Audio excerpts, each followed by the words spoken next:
Today I want to talk to you about the KitchenAid mixer, but with a twist. This is the 10-year update. I have owned my mixer for 10 years, as long as I've had my husband. This is the KitchenAid mixer that I received. This is your basic model. It has the head that goes up. Make sure that you lock it into place when it goes to mix, otherwise things get a little wild. On the other side here, we have where you would put your attachments. I've actually never used any of the attachments. I'm more of a baker. I don't need to do, sausages, and I know you can also do an ice cream maker. That is on my wish list. You can also do pasta. I just don't have time for that. I've got 2 little kids. Over on this side, we have the mix side. We have stir, and then it goes up to 10, but it's by 2. So 2, 4, 6, 8, 10.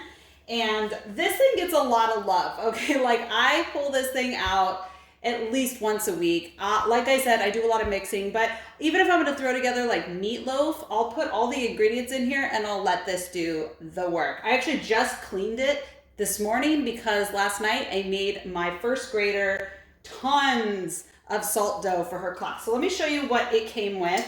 So you have this piece right here, which is for whipping. So if you want to whip things, it's also great for those perfect peaks in your meringue. I've made some amazing meringue with this thing, all right? This is for kneading. I actually use this quite often because I do, like I mentioned, make homemade bread. And this will actually knead your dough. This came in so handy when I had to make the first graders class dough, their salt dough for their project, because I made a double batch and you have to knead it for 5 to 10 minutes. Y'all, I am not kneading for 5 to 10 minutes.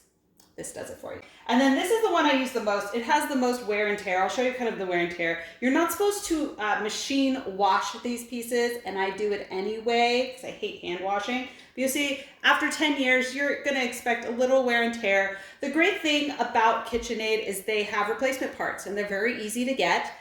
This is the one that you're going to use for pretty much everything. So I mentioned meatloaf. You're going to use this to whip up your meatloaf, cookies, cakes. This is the bad boy that you're going to use all the time. Don't lose this one. So the next thing that you're going to get is the bowl. Now, some of these come with glass. I preferred stainless steel. That's what I asked for. These are fantastic. I love it.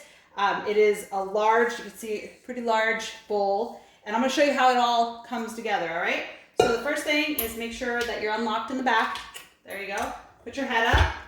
And we're going to lock into place our bowl. So there's like little divots down here. And you're going to just lock it into place. That way the bowl doesn't move around when you're mixing. Sometimes my little ones like to use this machine to make cookies. My 9-year-old loves making cookies. And she won't always get it in all the way. And then she'll freak out because it makes a lot of noise and moves around. So you want to make sure that's locked into place, which it is.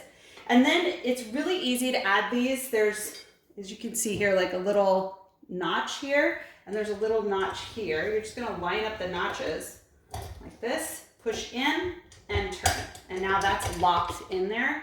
And then you go down and lock, and then to your settings. And then when you're done, there you go, you're all set.